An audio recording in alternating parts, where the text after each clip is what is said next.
Hello, c'est City, bienvenue. Si vous avez cliqué sur cette vidéo, alors il est possible que pour cette année, vous ayez pour objectif de vous lancer dans le développement web. Ça tombe bien car pour cette première vidéo de 2017, on va voir 9 points qui selon moi sont importants pour débuter dans ce domaine. L'idée ici, c'est de vous donner quelques points de départ sans pour autant approfondir dans les sujets. Dans le cas où vous voulez en savoir plus, je vous mets tous les liens en description. Allez, c'est parti! Comme la plupart des gens le connaissent, le développement web permet de réaliser des sites internet. Mais il faut savoir qu'avec les technologies d'aujourd'hui, ça va bien plus loin que ça. Les sites un peu plus complexes sont maintenant apparentés à des applications web, telles que Facebook, Google Maps, Twitter, etc. Ces applications web peuvent être découpées en plusieurs types, mais je ne rentrerai pas dans ces détails aujourd'hui.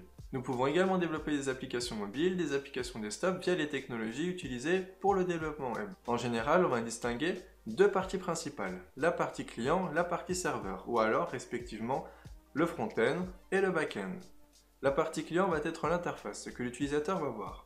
Suite aux actions de l'utilisateur, cette partie va envoyer des informations au serveur. Cette partie serveur du coup va les traiter et va renvoyer d'autres informations au client pour que celui-ci les affiche. Comme le dit le dicton, on reconnaît le bon ouvrier à ses outils. Évidemment, pour faire du développement web, il faut écrire du code.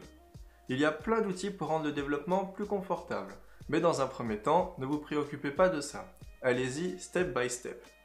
Vous trouverez les bons outils quand vous en aurez réellement besoin. Si vous n'avez pas encore écrit de code, utilisez un éditeur de texte tel que Atom, Sublime Text, Visual Studio Code, Bracket, etc. Lorsque vous aurez besoin de plus, et à force de pratique vous le saurez à quel moment, alors optez pour un IDE qui a tendance à être plus complet qu'un éditeur de texte. D'ailleurs, l'entreprise JetBrains met gratuitement à disposition sa suite d'outils pour les étudiants. Il suffit de renseigner votre adresse email scolaire. Si vous voulez partager votre code, avoir de l'inspiration quant à votre structure ou autre, alors je vous laisse regarder du côté de GitHub. Ah, et eux aussi ont un pack pour étudiants avec plusieurs offres gratuites avec différents services qui normalement sont payants. Ici, même chose que pour JetBrains, si ce n'est que vous pouvez aussi leur transmettre une photo de votre carte étudiant ou encore un document officiel tel un certificat de scolarité.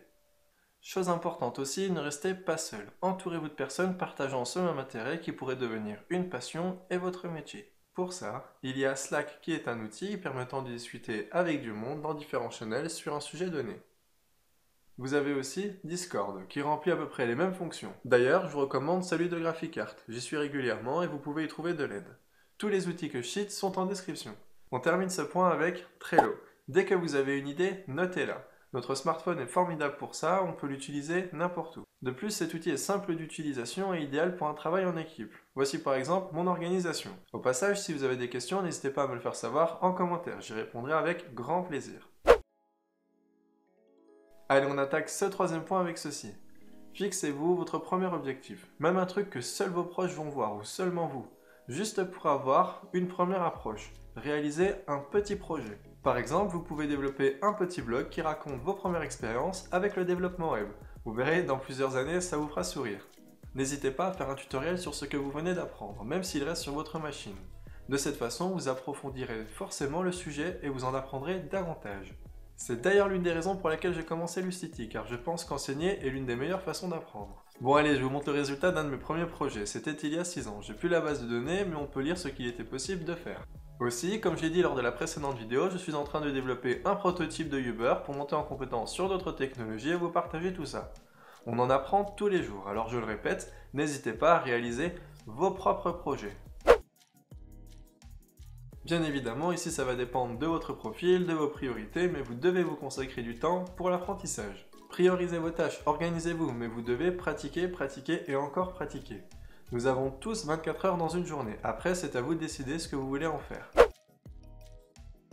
Peut-être avez-vous déjà tenté l'aventure, mais vous êtes aperçu qu'il y a des tonnes et des tonnes de technologies à notre disposition, ce qui peut être difficile pour s'y retrouver. Mais sur la partie visible, appelée front-end, nous avons HTML, CSS, JavaScript et rien d'autre. Concernant le back-end, rappelez-vous, la partie serveur, vous pouvez débuter par PHP, qui est un langage facile à apprendre, et surtout si vous êtes en autodidacte. Ou sinon, ça va vous paraître très contradictoire, si vous n'avez jamais fait de code, vous pouvez vous lancer dans un langage plus complexe tel que le C, afin de vous habituer à un langage plus strict. De cette façon, vous aurez de bonnes pratiques, et vous pourrez également avoir une meilleure compréhension de la programmation en général. Sur internet, vous allez voir de tout. Certains vous diront que PHP c'est mal, c'est trop permissif, d'autres vous diront autre chose. C'est intéressant d'écouter les différents avis, mais faites-vous vos propres opinions. Ne vous forcez pas à utiliser la dernière technologie à la mode. Si vous vous sentez confortable dans une et qu'elle correspond parfaitement à vos besoins, alors c'est très bien. Attention, je ne dis pas de ne jamais apprendre de nouvelles choses, mais de rester modéré à ce sujet. C'est ce qui nous amène sur notre 6e point. Les technologies évoluent très rapidement. Regardez Flash. Avant, tout le monde voulait faire de l'ActionScript, qui est le langage pour faire du Flash, et depuis l'arrivée de HTML5, eh bien, on l'utilise beaucoup moins.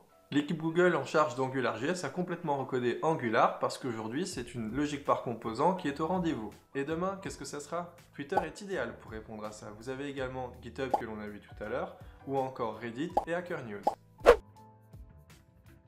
N'hésitez pas à solliciter Google, sans besoin, sans problème, il n'y aurait tout simplement pas d'informatique. Donc dès que vous avez une erreur, cherchez-la sur Google et vous verrez qu'une personne l'aura déjà rencontrée. D'ailleurs, essayez de taper vos mots-clés en anglais car vous aurez plus de résultats. Dans le développement web, tout comme dans l'informatique en général, les documentations sont souvent rédigées en anglais. Donc n'ayez pas peur, juste simplement essayez et vous verrez par la suite, l'habitude viendra. Aujourd'hui, nous avons une multitude de ressources pour apprendre à notre disposition. Comme on vient de le voir dans le point précédent, la première c'est Google. Ensuite, je vous invite à vous rendre sur l'article dédié à cette vidéo, vous y trouverez plusieurs liens. Si vous voulez apprendre des technologies spécifiques, en ce moment les tendances sont Angular, React ou JS, alors allez voir les projets GitHub utilisant ces technos. Par exemple, pour Angular, je pense aux Google Expert Developers, qui sont des développeurs certifiés par Google sur des technologies spécifiques. Bien entendu, il y en a plein d'autres encore, mais ne brûlez pas les étapes et attaquez tranquillement, par exemple avec HTML, CSS, JavaScript et PHP, qui est un schéma classique. Par la suite, vous verrez qu'à force de persévérance et de curiosité, vous saurez quoi apprendre. Voilà, j'espère avoir pu répondre à pas mal de questions que vous pourriez vous poser. Donc maintenant, je veux que dès que vous voyez l'outro de cette vidéo, vous passez à l'action en commençant par développer votre propre projet. N'hésitez pas à me contacter pour plus d'informations. D'ailleurs, pour ceux qui ont déjà de l'expérience, n'hésitez pas à les mettre en commentaire, ça pourrait en aider plus d'un.